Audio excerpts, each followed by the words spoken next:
Сәлем достар, сіздермен бірге мен Аям, және де бүгінгі видеода біз отличницаның әдеттері, яғни привычкалар жайлы айтатын боламыз.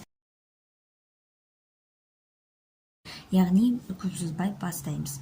Ең бірінші әдеттері ол, яғни олар өздері үшін оқиды, өздері нақты түсінік қалыптастырады, және де кейбіреулер енді отличница бұл үшін ғана оқу мүмкін, бірақ дегенмен де олардың бір нақты мақсаты болады, және сол мақсатқа жету арқылы олар үздік оқушы атанады. Сондықтан да мақсат қойып, және де түсінік қалыптастыруды ұмытпаймыз. Және де екіншісі ол отличницалардың әдеті ол ұқыпты болу.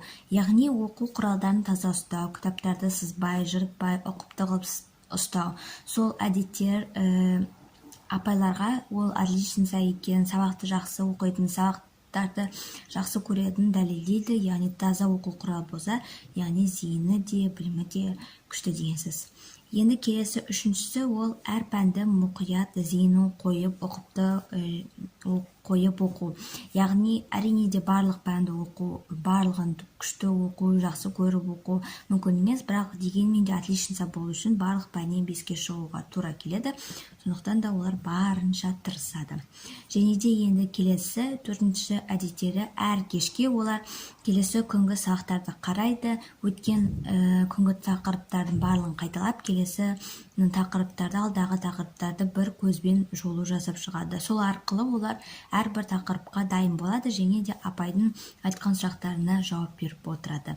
Және де енді бесіншісі ол үй жұмысын міндетті түрде орындауды ешқашан ұмытпайды. Сол үшін олардың әр күшті сондай әдеттері бар. Яғни апайлар үй жұмысын орындаған сайын балдар да қосып отырады дегендей, сондықтан да олар ешқашан үй жұмысын қалдырып немесе ұмытып кетпейді, ешқашан. Және де енді келесісі ол үй жұмысын ұмытпау үшін олар арнайы бір жерге жазып алады, параққа болсын немесе телефонның заметкесіне болсын жазып алады. Сол арқылы олар ешқашан ешқандай үй жұмысын ұмытпайды. Енді келесі ол алтыншысы сабаққа активны қатысады, апайлардың сұрақтарына жауап береді, өздерінің сұрақтарын қояды, және де әрбір тақырыптарды талдап прям қолын көтеріп отырады. Мен енді барынша сондай болуға тырысу керек, өйткені ол отличницаның әдеттері. Енді келесі жетіншісі ол түрлі проекттер және олимпиадаларға қатысады. Енді барынша кім қатыса алады?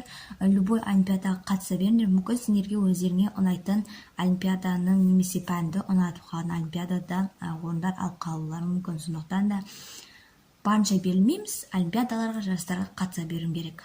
Және де енді сегізінші көбінесе үй жұмысын демалыс күні істеп тастайды, және де келесі апта бойы істемей қалдым немесе ұмытып қалдым деп уайымдамайды. Сол айтып кеткендей, олар үй жұмысын ешқашан істемей қалмайды, әрдайым істейді. Сол үшін де олар көбінесе сенбі жексенбі күні орындап тастайды. Және енді тоғызыншы кешке сабағына заттарын дайындайды. Кітаптарды ешқашан ұмытып кетпейді, яғни олар кешке барлық ұқыптылар дайындап қояды. Ручка, кітап, қалам, қағаздардың дәптерлерін түгендеп бір қарап шығып, сатын ба салмадым ба деп кешке түгендеп дайындап қояды. Және де әрине де киімдерін тазалап, үтіктеп дегендей күртше сол дайындап тұру керек. Және де енді 10-шысы ол әрине де демалуды ұмытпайды. Демалыс күндері тұрақты да демалады. Енді отличницаның көбінесе көп сабақ оқиды, ештеңе істемейді деген емес. Ол яғни олар хоббимен де айналысады, демалыс жасайды өздеріне дегендей. Просто олар оқу мен өмірді совмещать етуге үйренген.